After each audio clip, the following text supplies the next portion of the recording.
यह वीडियो काफी रिसर्च और मेहनत के बाद बना। इस वीडियो को आप किसी भी जाति, धर्म और व्यक्ति की भावना के साथ कंपेयर बिल्कुल भी ना करें। इस वीडियो को सिर्फ इन्फॉर्मेशन के नजरिए से देखें। देखो यार, मैं योगी आज की वीडियो में हम बात करने वाले हैं हनुमान जी बेनीवाल की आरएलपी पार्टी के बारे में। आप सभी को पता भी होगा कि किसी भी कामयाबी को हासिल करने के लिए बुरे दौर से इंसान को गुजरना पड़ता है और इंसान को कामयाबी मिल जाती है, उसके बाद भी डाउनफॉल कभी भी आ सकता है। और ऐसा ही हाल हो चुका है हनुमान जी बेनीवाल की आरएलपी पार्टी का। आप सभी को मैं एक चीज याद दिला देता हूं कि नागौर को एक टाइम के लिए मिर्जा परिवार की वजह से पहचान मिल रही थी। उसके बाद आनंद पाल सिंह के नाम पे नागौर को पूरे देश में पहचान मिल रही।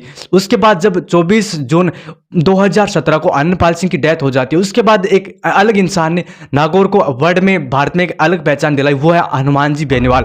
हनुमान जी बेनीवाल की वजह से नागौर को पूरे भारत में एक अलग पहचान मिल रही, लेकिन इनकी कामयाबी कुछ ही टाइम के बाद थोड़ी फीकी पड़ती हुई नजर आ रही है। आज की वीडियो में हम इसी टॉपिक पे बात करने वाले हैं कि हनुमान जी बेनीवाल ने पिछले 2-3 साल में जो कामयाबी हासिल की थी वो लगातार फीकी पड़ती हुई कैसे नजर आ रही है। पूरी जानकारी देंगे इस वीडियो में। तो चैनल पे अगर नए हो तो नीचे कोई सब्सक्राइब का बटन दिया होगा, उसको जल्दी से सब्सक्राइब जरूर कर लो ताकि जो भी मेरा नया वीडियो आएगा आप तक पहुंच जाए, ताकि मुझे थोड़ा सपोर्ट मिल जाए। नमस्कार, मैं योगी।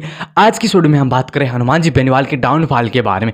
आप सभी को पता हो तो हनुमान जी बेनीवाल की आरएलपी पार्टी का डाउनफॉल आ चुका है और अभी रिसेंटली खिंवसर का उपचुनाव भी आरएलपी पार्टी हार चुकी है। हार तो कोई बड़ी बात नहीं है, हार सकता है, लेकिन कनिका बेनीवाल जो कि आरएलपी की सबसे बड़ी लीडर है, उसको टिकट देने के बावजूद भी अगर आरएलपी पार्टी को हार का सामना करना पड़ रहा है तो कहीं ना कहीं आरएलपी पार्टी की जो ये हार है ये कहीं ना कहीं बहुत ही बड़ी हार है। चलिए आगे बढ़ते हैं। नागौर की बात करें तो 2017 तक आनंद पाल सिंह जी का एक रुतबा हुआ करता था, एक दबदबा हुआ करता था। उसके बाद अगर नागौर को किसी इंसान ने अलग पहचान दिलाई है वो है हनुमान जी बेनीवाल। अब मुझे नहीं पता कि आनंद पाल सिंह जी के साथ बीजेपी पार्टी के द्वारा क्या किया गया था, लेकिन ये कहा जा रहा है कि बीजेपी सरकार कहीं ना कहीं उनके खिलाफ हो गई थी, इसी वजह से उनके साथ गलत हुआ था। मुझे उनके बारे में ज्यादा कुछ नॉलेज नहीं है, लेकिन आज की वीडियो में हम आरएलपी पार्टी और हनुमान जी बेनीवाल के बारे में बात करने वाले हैं कि किस प्रकार से आनंद पाल के बाद एक दूसरा बंदा इतनी जल्दी ऊपर उठा और इतने जल्दी डाउनफॉल का सामना भी कर चुका है। बात करें हनुमान जी बेनीवाल की तो देखो यार, खिंवसर उपचुनाव हारने के बाद कहीं ना कहीं इनको बहुत बड़ा झटका लगा और इसके बावजूद भी ये कह रहे हैं कि इस हार से कोई फर्क नहीं पड़ रहा। लेकिन मैं एक चीज तो कह देता हूं, हार से फर्क पड़ता है।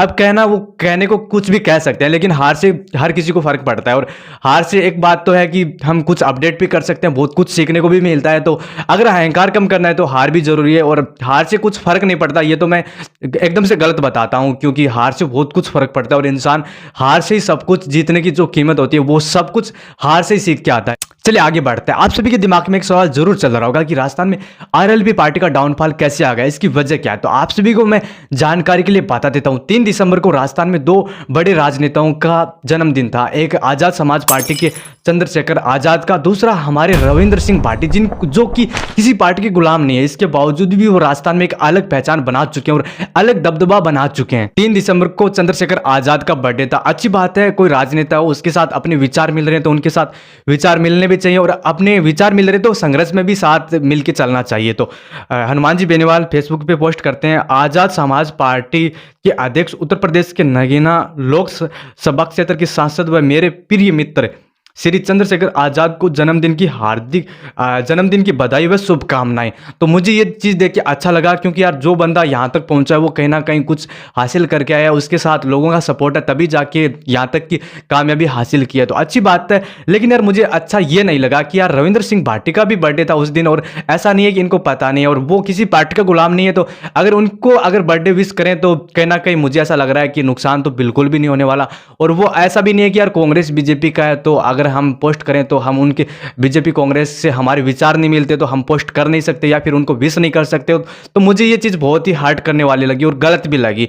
अगर हम लोग किसी पार्टी का गुलाम नहीं है, कोई बंदा वो संघर्ष कर रहा है तो उसके साथ अगर हम मिलने की कोशिश करें, उनके साथ मिलकर अगर संघर्ष करें तो हम अपने प्रदेश का अच्छे से विकास कर सकते हैं। चलो मान लो कि 3 दिसंबर को वो हनुमान जी बेनीवाल रविंद्र सिंह भाटी को भी जन्मदिन विश करते हैं तो अच्छा लगता है। ऑडियंस कहीं ना कहीं लाखों करोड़ों हनुमान जी बेनीवाल को फॉलो करते हैं और लाखों करोड़ों रविंद्र सिंह भाटी को भी फॉलो करते हैं। अब उनमें कमियां चाहे किसी को कितनी भी नजर आ रही हो, लेकिन उनको अच्छा समझने वाले भी काफी लोग हैं। आप में से कुछ लोगों के दिमाग में यह सवाल भी आ रहा होगा कि एक बर्थडे विश करने से क्या हो सकता है। हनुमान जी बेनीवाल अगर रविंद्र सिंह भाटी को बर्थडे विश कर देते हैं, सोशल मीडिया पे पोस्ट कर देते हैं, तो इससे फर्क क्या पड़ेगा? भाई सब कुछ पड़ेगा। जो लोग कह रहे हैं, जो लोग हनुमान जी बेनीवाल को एक जाट राजनेता के तौर पे जज कर रहे हैं उन लोगों को भी एक पॉजिटिव संदेश मिलेगा कि यार ये बंदा और भी समाजों के साथ जुड़ा हुआ है। तो ये नहीं है कि एक ही कौम के साथ ये बंदा जुड़ा हुआ है, ये सबके साथ मिला हुआ है, सबके साथ मिलकर आगे बढ़ रहा है, सबके साथ मिलजुल के आगे बढ़ रहा है, सबके साथ मिलकर संघर्ष कर रहा है। ये भी एक पॉजिटिव संदेश लोगों को मिल सकता था। लेकिन यार कहीं ना कहीं मुझे ऐसा लग रहा है कि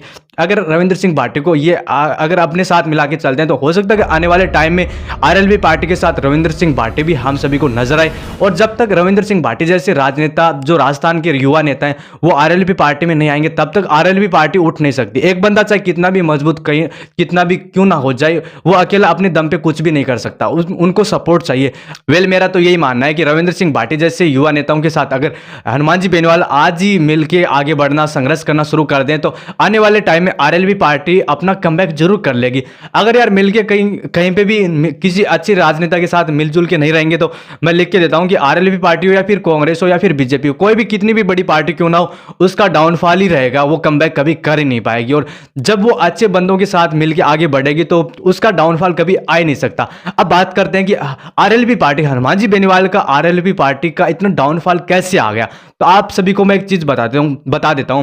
पिछले साल हनुमान जी बेनीवाल ने आजाद समाज पार्टी के साथ चंद्रशेखर के साथ गठबंधन करा था। उसके बाद कहीं ना कहीं मेरे साथ जो आरएलपी पार्टी को सपोर्ट करने वाले थे वो भी इस चीज को गलत बता रहे थे कि हनुमान जी बेनीवाल ने इस बंदे के साथ जो गठबंधन कराया उससे हमें अच्छा नहीं लग रहा। अब मैं अपनी ओपिनियन नहीं दे रहा, ये लोगों के जो मेरे साथ रहते हैं उन लोगों का जो उनकी राय थी वही मैं आप सभी के साथ शेयर कर रहा हूं। उन लोगों ने ऐसा ही बोला था और आज भी बोल रहे हैं कि हनुमान जी बेनीवाल का डाउनफॉल इस बंदे के साथ गठबंधन करने के बाद ही शुरू हुआ है। पता नहीं इसके पीछे क्या वजह है, इससे बंदे हेट क्यों करते हैं, हेट करते हैं या फिर कोई और वजह है।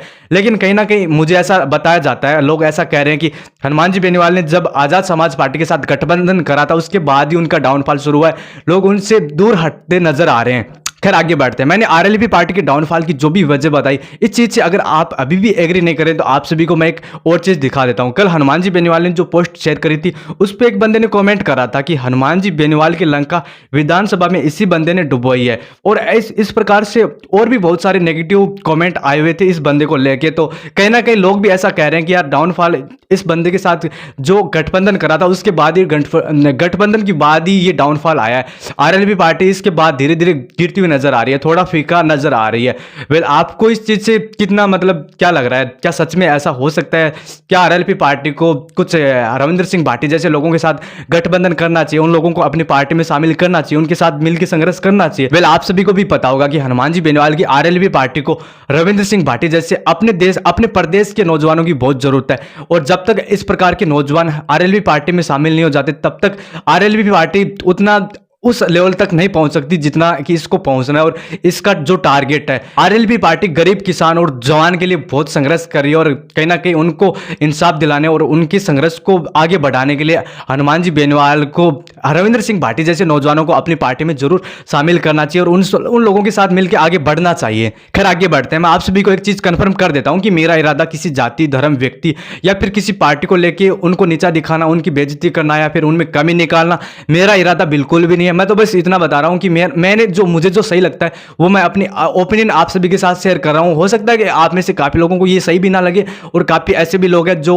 इसको सही भी मानते हैं। वेल अपनी राय आप कमेंट के साथ जरूर शेयर करियो, मैं सभी के कमेंट्स का रिप्लाई देता हूं, आपकी कमेंट का भी जरूर रिप्लाई दूंगा। वेल ऐसे इंफॉर्मेटिव वीडियोज के लिए वीडियो को लाइक, चैनल को सब्सक्राइब जरूर कर दियो। जल्द आ रहा है योगी एक और वीडियो के साथ, तब तक के लिए बाय बाय।